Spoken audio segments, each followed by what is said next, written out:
fresh out the box.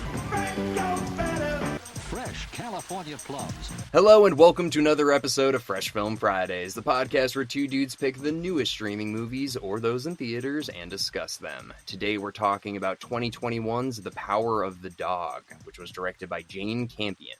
I'm your co-host Alec. I'm Justin, and today we have with us special guests Don and Zach from That Damn Podcast. How you guys doing? Good, man. Good. We're missing a third because he's kind of dopey and decided that he's just doing regular Carlos stuff. Yeah, this is just regular. This is it. This is what you get. You've now witnessed what happens on our show. Hey, this is what we're talking about this week, Carlos. All right, we get into the recording session. Yo, what are we talking about? Well, before we started recording, Carlos was in here and Zach wasn't. And apparently Squadcast only allows 4 people unless you get like a super upgraded version. So we had massive technical difficulties, but we're going to get into it anyway. So there we go. Well, at least we watched the movie. Yeah. Yeah, I don't know. Maybe that was to Carlos's benefit because I don't know how I feel about this movie, guys. Yeah. What I like to do is we've been implementing on Fresh Film Fridays, the guest picks the movie. And I'm just pulling up your list here. You guys were given The Tender Bar, which is with Ben Affleck, the new Resident Evil, which you can only pay $20 to buy. So that was like, I don't even know why I put that there. And then Harder They Fall, which is the cowboy movie on Netflix. Why'd you guys go with this one? Actually, no, it wasn't Zach. It was Carlos. Fucking Carlos. Carlos did pick this one. He did. Because actually, when Don first gave us the list, I was like, I don't know what any of these are. Like, I know what Resident Evil is, so I'll watch that. And yeah. Carlos is like, let's be different. Let's watch something else. And he's like, let's watch Power of the Dog. And we're like, okay, fine. So I messaged you guys and I said, that's what we're going to watch. And that fucker didn't even watch it. That's so funny that he did. He did. Let's get into it. So IMDb gave this film a 6.9. How'd you guys feel about it? I'm going to let Zach go first. I mean, I'll start off with a positive. It looked nice. Like the shots in the movie and everything like that looked really nice. The acting was pretty good. I could not get into the story though. I just kept waiting like for the movie to pick up because I was like, okay, I heard it starts out slow. And then I'm like, okay, I'm halfway in. When is it going to pick up? All right, I'm like 3/4. So it was just kind of slow for me. Okay. Don, what about you? I mean, again, like what Zach said, it was very beautifully shot. Like the shots of like the mountains and the area where it is very like I like that kind of like Southwesty or Midwest, farm, whatever. Like that's pretty cool to me. And again, I'm a city boy. I'm from New York, so I don't know what the hell ranching is. So the first scene in the movie is like cows, and I'm like, oh fuck. I'm like, all right, here we go. So honestly, like Zach said, and I agree, it didn't ever pick up. It was 2 hours and 20 minutes of, don't get me wrong, I love Benedict Cumberbatch. I think he's a great actor. He's got a lot of range. No pun intended. No. We'll get into that. Kirsten Dunst is cool. Like, she played kind of a whack job in this movie, but that's fine. But no, I mean, I was expecting things to happen and like nothing ever happened. Like the only revelation in the movie was the kid, Peter. Like that was a cool twist. Yeah. Like I didn't see that happening, but I mean, obviously we'll get to that. Also, it's kind of funny that Adam Beach plays another Indian role like he does in every movie that he's in. Oh, every film, dude. Every film. Joe Dirt. He plays an Indian. Wind Talkers. He's in everything. It's great. He's like that one guy. Like, there's only like 12 British actors and there's only one American Indian actor, and it's that guy. It reminds me of our one episode where I mentioned the one guy that always plays Hector in like the Fast and the Furious movies and like every other movie that he's in. He's always Hector. No other name, just Hector. What'd you think about it, Alec? Yeah, I mean, very similar to these guys, like, obviously beautifully shot. I know it was shot in New Zealand, so it's just like, okay, Lord of the Rings, this is awesome. The acting, same thing. When I saw the cast, I was like, oh my God, like, this is going to be amazing. But yeah, like, I kept thinking, oh, okay, this is where the movie's going to go now. This guy's been an asshole, and, like, we're going to follow him being a dick. And, it just never went there. I was like, okay, so it just, it was a little bit dull. But again, beautifully shot, really nice acting, really great sets and costumes, and you really felt like you were in Montana in 1925. But aside from that, Yeah. yeah, like it was just watching a period piece, but nothing happened. Yeah, I mean, first off, I feel like I haven't seen Kristen Dunst in something since Spider-Man. I forgot she was in movies. Right. Fargo. The movie or the show? No, she's in the show on FX. I don't remember seeing her. That's at where all. her and Jesse Plemons met. Yeah. Okay. Yeah, I mean, so there's that. I don't know if you guys saw the trailer or like the preview video on Netflix before watching it. I almost thought this was like a Benedict Cumberbatch was almost like a murder, or this was like a suspense movie because it plays his whistle Yes. very slow. That's what I was expecting, actually. It plays it like eerily slow. And in the background, it's kind of doing like quick shots of the film. And there wasn't any of that, dude. No, like I honestly thought like when he was making like, and I'm not gonna. I don't know if we can spoil anything on Yeah. here because there's really not much to spoil. But Oh. when he's making the rope and he's doing Yeah. this, and the kid's helping him, and I'm like, he's gonna hang this motherfucker with this rope, isn't he? I'm not gonna lie, I thought that as well. Yeah. Like, yeah. Guy, I mean, there's a lot to talk about between him and the kid, but Yeah. basically, I felt like this entire film, and that's if you read reviews, which I read a few articles, it just states Benedict's brother gets a new wife and her kid, and he's basically a dick to them throughout the entire film, and that's what we're witnessing. Yeah. And the one thing, I mean, if I ever get a dog, I'm gonna name him Bronco Henry because I think that's hilarious. But one of the things is there was one part in the movie that kind of I thought was going to be a turning point, and I'm not sure what you guys thought of this. When he's again, I've seen Benedict Cumberbatch naked way too much after watching this movie, but when he's taking a bath or whatever in the lake or the pond or whatever, and the kid goes in to look at his pictures and he finds all these naked dudes, Oh yeah, Oh yeah. and I was like, oh, this is why he's going to kill him. But I really think Yeah. that this guy, Buffalo Henry, was like his lover. It was more like Brokeback Mountain type yeah. maybe. anything, because he does say, he saved my life and he laid next to me, and the kid goes naked and he just shook his head.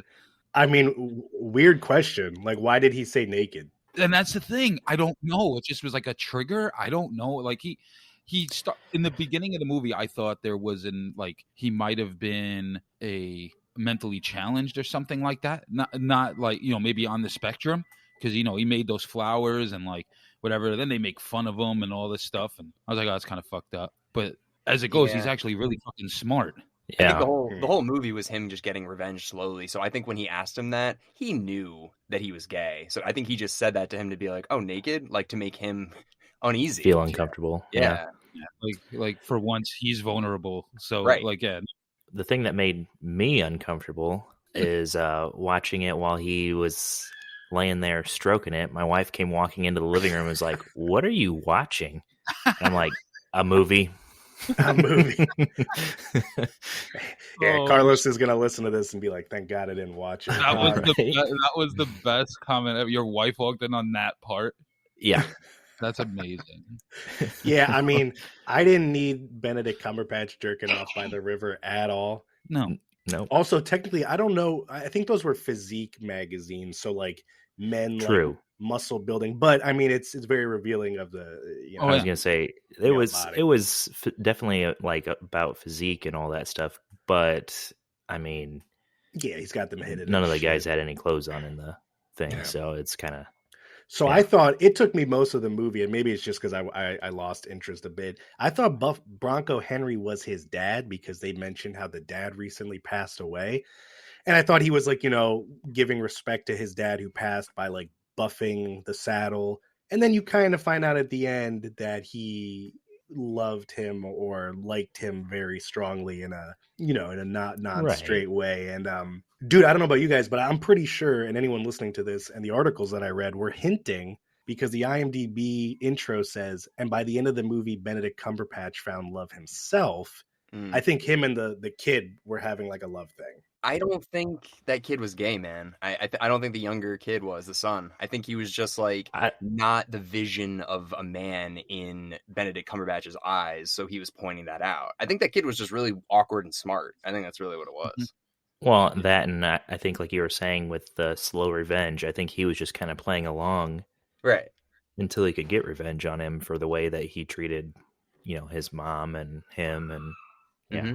100%. Well, when the kid was in bed, I'm sure I'm the only one that thought this because I'm fucking weird. But when the kid was in bed and the mom was like, he has something in like a sack, and the camera was just like a foot higher than it should have been, so you couldn't see anything. And the mom was like, "Oh, that's not a snake, is it?" And I was just like, I feel like I've seen this before. Like, what is this? Is this like a weird porn? Like, what is this? Dude, what are you doing, stepson? The second I saw that rabbit, I was like, oh, Benedict Cumberbatch is going to fuck that thing up. That's the first thing I thought. I did not expect to have that kid gutting it. Oh yeah. Yeah. Oh yeah. There was a couple times where, like, so Kirsten Dunst's character, Rose, had a weird relationship with Peter. There was a couple times where I was like, are they going to, like, is this going to happen? Is this weird if that is? Because she was like, oh, come talk to me. And she was always trashed. And it was like, dude, like, as it unraveled, you kind of got why, Phil was pissed all the time. Because he saw something that not everyone else saw. Yeah. Is like, Rose was always trashed. She gave away the hide because he was trying to make the rope. And I still don't understand the significance of the rope, but it had to mean something. And then it was just odd. Did you expect her to come up while he was like fixing his saddle drunk and be like, "Is that it? You just want to fuck me?" Like really, really drunk. Yeah, like, it was just weird. Like, I don't know. It was one of those things. So I actually just thought of something now when you were mentioning the the rope. One of you guys mentioned about possibly like him and the kid having like a thing going on. Yeah. And so maybe like Bronco Henry made him a rope. And so now that's kind of like his way of showing that kid that he likes that kid. I don't know. Yeah. It's a way like grooming the way that he was groomed. Yeah.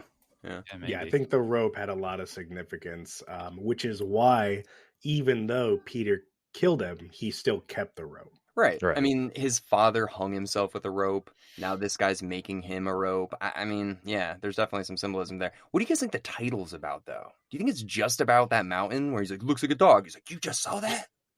Yeah, because that was the only time I was waiting for like a dog. There was a dog at one point, and I was like, is this dog gonna die? Like, what's happening here? Like, why the power of the dog? Like, I'm not understanding. So when he does look at the mountain and he goes, I see a barking dog or whatever. I forget what he said. A dog with his mouth open or something like that.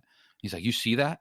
And I think that's when he decided he was going to take him under his wing for some odd reason. But that's the only time you hear mention of it. And I didn't understand the significance. Yeah. Well, he was talking about Bronco at that time where he's like, Bronco could look at a mountain or clouds or whatever and see something different. So then immediately that kid's like, well, I'm going to say something fucking crazy then, and I think that was it. Yeah. I think that kid was really goddamn smart. I think he knew exactly what he was doing. He was going to be a doctor. Yeah, he was going to be a dog. That's why he was gutting that rabbit and doing shit. That, and I mean, all of his like books that he had of things that he made himself. I mean, Right. Yeah. Yeah, which is why all the ranchers made fun of him because, 1925, you're on a ranch in Montana. You expect everyone to be like a manly man who is chewing and shit. Really quick, I was thinking about that, man. How would you know that? It's not like there's movies or radio or magazines to show you what a man is. Like, you just kind of know based on what you see other people doing. So how would he, I think it's based off of the area. So like Montana, Midwest state, there's a lot of ranches. It's a lot of hands-on physical work. Yeah. And then you have this kind of more feminine young boy who's kind of dainty, wearing fancy clothes with like suspenders and shit, picking flowers. And so they made fun of him. And I think they called him Nancy. They called him the F word. Yes. One of the funniest scenes I actually cackled was when Benedict Cumberbatch chased him naked. And he's like, get over here, you little bitch. And That's when he caught him. That's when he saw the magazines. yeah. Right. That was that one part. The part that made me laugh wasn't even like the movie, but just thinking of somebody putting a YouTube clip together of Benedict Cumberbatch just beating that horse. He's like, fuck you! Like, just slapping it in the face. Like, out of context. Yeah. That was another thing. Like, I was like, why is he fucking up this horse with like a rag? Like, what's going on here? you know, there was a couple of like glamour shots of Benedict Cumberbatch with like a rag caressing his face, like when he was laying by the river, and I'm like, what is going on? Right before he stroked it. Yeah. I was like, okay, well, I mean, here we go. Here we are. Well, he's a bully. He's a bully. He's taking it out on the kid. He's taking it out on the horse, and I think he hits the horse right after he finds out that his brother's marrying this woman. I think It was man. shortly after she already Yeah. did, I believe, because Okay. he said we got married. Yeah, it was after. Yeah, he's like, what the hell? And yeah. It's like I'm gonna go punch a horse in the face. yeah, like I you know, guess. like you do. Like I'm angry, I'm gonna go punch a horse. He was probably angry because his lover died, and then he's also probably conflicted because he's gay during a time where that wasn't accepted, again in a very masculine area, being a rancher, and he knows he can't like publicly say that. No. And so he's breaking Kristen Dunst's balls this whole time, which is excelling her alcoholism. And all the articles I read point to, even though Peter and Phil gain this bond where I don't know if it was a love thing or like a big brother dad thing, at the end, like Peter does not forgive Phil for being mean to his mom, Yeah. No, or other way think, around. and I think that's why they said, you know, that he died from anthrax. And when when George said, you know, he made it his business never to touch a diseased animal. Yeah. I mean, I don't know if that was part of the high that he gave him. Well, so that's what I was thinking, because the one time the kid went out on his own and he Mhm. found, The a dead dead cow, cow yeah. out in the middle of nowhere, and he put on gloves and started like going in and cutting it. So I think that's where that came from, and He knew. he was planning on giving it to him. To elaborate on that, because I had to read it. First off, I was like, how the hell did he make anthrax? Is he like a scientist or something? Apparently it's in dead infected animals. Yeah, I'm an idiot too, Justin. I was like, isn't this like terrorists that use this? How- That's exactly what I thought. Right. I'm like, what's going on? There's no envelopes here. Like, where are they mailing them in? Yeah, so he got it from the dead cow, probably for experimental purposes. And then if you notice, the one time in the movie, Benedict Cumberbatch is not wearing gloves while he's cutting that bull's balls off. He nicks his hand, and then Phil knew that he would wash the hide in water, where the infection then went into the open cut. Mm-hmm. There you go. Right. Problem solved. Ugh. Yeah. Well, that, and he actually made his cut worse on his hand when Yeah. he was trying to throw the logs and stuff. Oh, Oh, did he? yeah. Yeah. Oh, yeah, you did. Oh, but that scene, dude, where he was fucking castrating the bull, I was dying. Yeah, that was Pretty no gross. fun at all. Yeah, it's not a good time. Oh, my But God. like I said, it was very. And I know I posted something on Twitter that because at the beginning of the movie, you latch on to things when you watch these kind of movies because they are slow. So you're sitting there and you're watching this movie, and they go and they're ranchers. They're going to this house to eat dinner, and she's making fried chicken, and I was like, "Yo, that sounds That looked good." good. I'm not gonna lie. Yeah, and I was like, "Yo, now I want fried chicken." And they ate it for pretty much there was like 3 times where they ate fried chicken, and I'm like, what's going on here? Like, why are we? That's all. Like when George goes and meets Rose after she's crying the second day when Pete's not there, and she's got all those people to serve. Like they were eating chicken again, and I'm like, God damn it! This movie wants me to get KFC, and I'm like, man, I can't. This movie was funded by KFC. Yeah, like that's where it came from. And after the movie, it's so funny. So I'm friends with Ebony. I'm sure you guys know their podcast, the Twosome Gruesome Review. I apologize, Ebony, if you're listening to this. The Gruesome Twosome Movie Review. They got a great podcast, and I messaged her, and I was like, "What did I just watch?" I was like, "I don't know what's going on," and she just laughed. She's like, "What? Did you have a hard time watching it?" I was like, "Yeah." I was like, "I don't understand. I just want chicken." Like that's literally what happened. That's all you took from it? Dude, All I could think of. No. I mean, that's. I mean, don't get me wrong. It was a very beautifully done piece of art. It was a Chicken? great movie visually. I mean, yeah, the chicken was great. that's a great looking chicken. It was. They did an amazing job making that chicken look good. And the other thing, she goes, there's like 15 people coming for dinner. She's like, I need 3 chickens. I'm like, that's it? I mean, I'm assuming people didn't eat, very That's large portions back then. Back then, yeah. probably not. But dude, I got to tell you, every time I see that actor, the brother Jesse Plemons, Oh yeah, Yeah. Oh yeah. and I see him like randomly, dude. he's in everything. Every single time, dude, it's like deja vu. I go, is that a skinny Philip Seymour Hoffman? And I'm like, no, that's not the same guy. It's not the same guy.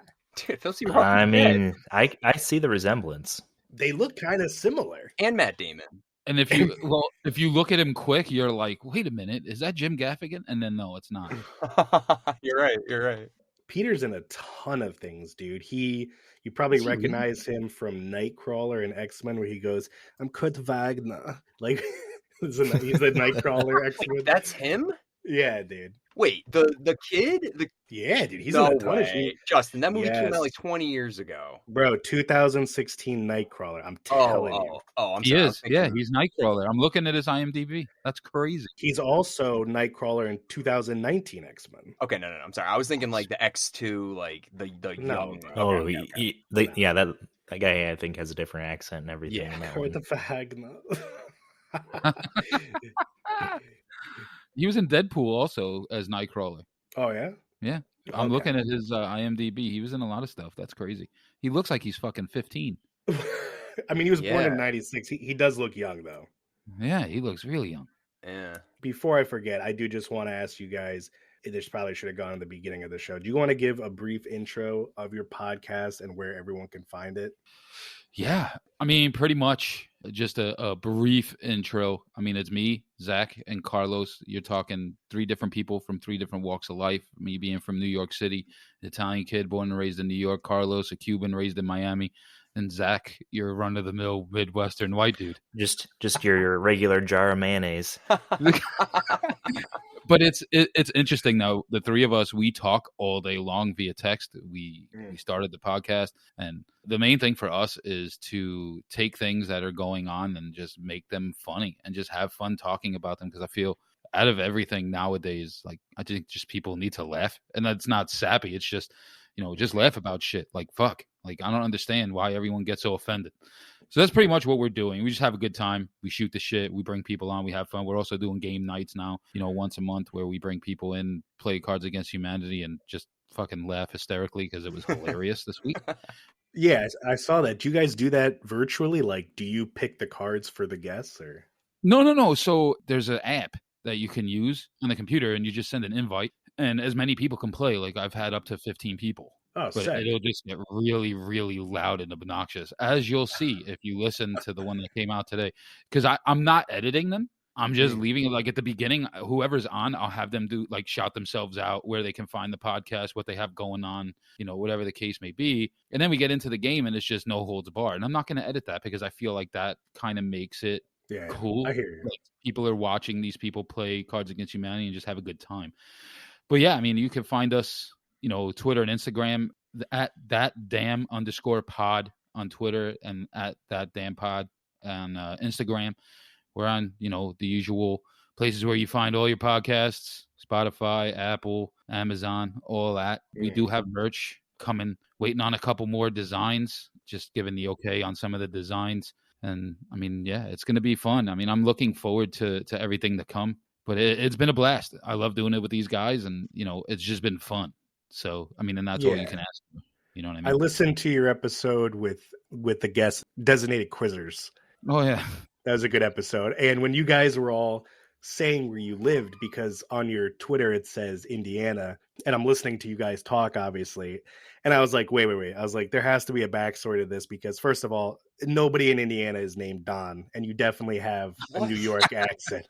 No, You definitely have a New York accent. So I was like, this dude sounds like he's from Brooklyn. And so then you when we were talking in the DMs or whatever, you were like, yeah, I'm from New York. I was like, okay, that makes sense. Wow. You haven't physically met Carlos in person, right?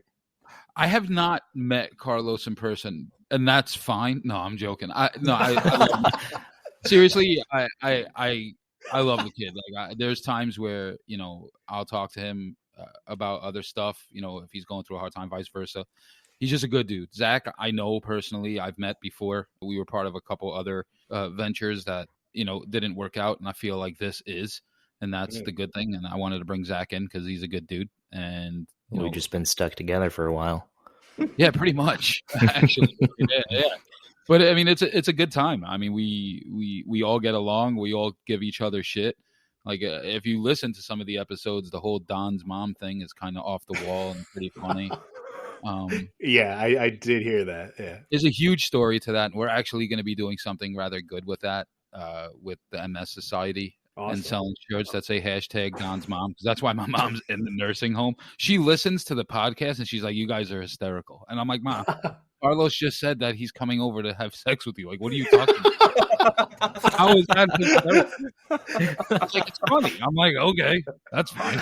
Oh my She's like god! an old hippie that like takes a lot of pot and does some crazy shit. There's some fucked up. There's some funny fucking stories in there, man, and it's great. But it's taken on a life of its own. And we're gonna get some merch made and sell it, and all the profits are gonna go to the MS Society. So Awesome. yeah, we're pretty excited about that. And to turn something funny into something that's good for everybody is kind of our MO. Because we're not here to hurt anybody. We're not here to make fun of anybody. But you should be able to laugh at certain shit, as my mom does when Carlos says he's gonna go roll her off a hill. Like it's just funny. Well, speaking You know of being able to find you guys on all platforms, you did say you sided with Neil Young, and you're coming off Spotify, right? No, not at all. Why? Okay, so I'm very.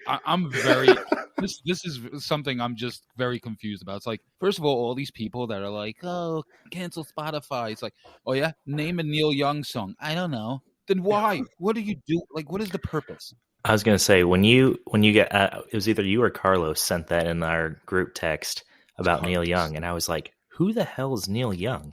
Yeah, Like I had to Google it because I was like, I can't think of who he is off the top of my head. Okay, well, Zach is getting canceled. But going back to The Power of the Dog, which I mess up the title almost every time. I forget there's a the dog. We like to do this thing where we rate it out of 10. Don, what would you give it? I'm gonna go with like a 4.7, 4.5, 4.7. Why? Because of just the beauty of it and how it looked and the cast. Okay. Benedict Cumberbatch, obviously an A name. Kirsten Dunst. I mean, for me being from the 90s and all that, an A name, I guess you should say. I mean, I was born in '83. I watched all those cheerleader movies when I was younger. Fuck it, I could admit that. And she was hot back then, so I don't care. But no, I'll go like 4.7. I can't quite go to a 5. I feel like that's too high. Okay, you gave it a very low rating and then listed positives as if you were justifying that 4.7. I thought you would say negatives, like I just can't go higher. Yeah, I can't. I mean, I can't go higher because the story's just not there. It was very slow moving. There was nothing that was keeping me engaged other than the fact that I wanted to not sound like a moron on your show. Other than the chicken. And the chicken, yeah. So that's part of the 4.7. Awesome. Even though I didn't have chicken for dinner, so fuck. Awesome, Zach. What are you thinking, man? What are you feeling? I was gonna say around like a 5, just because I mean, like Don was saying, and I said at the beginning, it was a beautiful movie. I feel really like the cast did a good job at portraying their parts, but there was just nothing happening with the story for me, and I was just like waiting, like for all of a sudden somebody to just kill somebody or something like that, like just off the wall, random. And so then I'm like, okay, well, I'm gonna keep watching to see if that happens, and then I'm like, all right, it's not happening, and then now we're at the end of the movie. I hear you, Alec. What do you think? Oh, I'm going to go a little higher than you guys. I'm going to go with the 6.5. I just, here we go. well, no, hold on. I'm just going to say, like, yeah, it was a little slow, but the more that we talk about it, I'm like, it's kind of hard to judge this just on one viewing because I feel like there's so much going on here that I want to rewatch. You're right. We should suffer through it again. No. I'm just saying, maybe not everybody, but like, I like these kind of movies, like where I like, There Will Be Blood. Like, I really like that movie, and I know that's slow too, but this one is slower than that, but I don't know, it feels like a book we would have had to read in high school and really dissect it, and we just didn't. And now we're just watching a movie of it. But you're right. I wanted something to happen. It didn't. But I don't know. 6.5. 6.5. Okay, yeah. If this was a book in high school, I wouldn't have read it and just asked you guys about it. So you would have pulled a Carlos. I would have. Yeah, I was the high school Carlos, by the Oh, way. yeah. Oh, Justin was a beaut in high school. My review of the film is, personally, if I didn't have to review this with you guys, I would not have finished it. I would have shut it off halfway through because I looked up from my phone at an hour and I was like, what is going on? I don't know what's going on. But I have to acknowledge that it does have a great cast and it is a good movie. It's just not a movie for me. So there's going to be people out there who love it, who appreciate it. It's great cinematography. It's good acting, whatever. It's just not for me. I'm going to give it, in light of it being what I just said, a 6 out of 10. Wow. But because it's just not for me. Like, I will literally never watch this. If you ask me my opinion, it's a good movie, but it's super de-duper slow. And now I'm going to do the thing where I read the reviews on Twitter. Ebony, who we spoke about, gave it a snail emoji, which Yeah. I agree. Dissect That Film said, acting was fantastic, but to me it was too slow for my liking. Had to pause it a few times to really ask myself and my wife what the hell the plot was. Cinematography was amazing, beautiful landscape. Shots that made me want to go venture to the Midwest. 6 out of 10. I agree with all of that. The Life of an Average Joe podcast. Great film, slow burn, but the acting was top notch. Yeah, I mean, it was a super duper slow burn. Too slow for Justin. And now I do just want to read a very lengthy review, but it's a very good review from this podcast, How to Spot a Killer, which really broke it down for me. And if you're listening to this, you actually raised my opinion of the film because I ended it and I was pretty upset. Like, the hell was this? She said, amazing, intense, breathtaking. Benedict Cumberbatch and Cody Smickaffy were the electric, though the entire... Okay. Kurt Wagner. Though the entire cast were exceptional. Get ready for the most unexpected ending. I still haven't recovered 10 out of 10. And I asked her to elaborate because I was like, I don't really know what's going on here because I had to read multiple articles. And she said, Peter held a grudge, a deep-rooted grudge that didn't dissipate even when Phil started to open up. It was clear Phil was cruel because he wasn't able to be his authentic self, which we spoke about. He lost his lover when he felt like he was losing his brother to Rose and lashed out. Usually people move on and forgive you as you get to know one another. Not Peter, he's karma. You can change and try to be a better person after you've done wrong, but some past can't be escaped, which was Phil being a dick. Some wrongs can't be righted. Rose lost herself and disappeared into alcoholism because of Phil's cruelty. That it didn't end with when Phil started to warm up. Karma came knocking in the form of Peter, and with his own hands, Phil literally embodied the quote, give him enough rope and he will hang himself. Phil blindly expected and accepted kindness that he had previously never been willing to give. Peter didn't forget the trauma that had been inflicted on his mom as Phil made the rope. He came to face with his own consequences, but it was too late. And I thought that was a great review because it honestly summed up all confusing parts of the film, which was basically the whole thing for me. Yeah, I mean, I was in depth. Like, I don't think I could have went that in depth. I mean, they really dissected this. Like, that's... Yeah, that was like an IMDb critic review. So thank you, How to Spot a Killer, for that. Right. No, she's pretty good too. I've watched her YouTube stuff. She's actually quite good. No, yeah, for real. Yeah, I hope she's listening to this. She said she would. I checked her website out, and she's a former prosecutor. So that's pretty cool. Oh shit! But that is wrapping up the episode. I hope you guys liked it. Check out Boba Fett that came out on Wednesday. Oof. And thank you guys so much. Check out @thatdamn_podcast for coming on. Yeah, anytime, man. Anytime you guys want to jump on our show and shoot the shit, just let us know, man. Absolutely. I'll make sure to not study up on whatever I'm supposed to talk about. there is absolutely nothing to study. Just fucking with you, Carlos. Just fucking. Yeah, have a good night, guys. Hey, you guys have a good night. Thank you again. Yep. Thank you. Bye.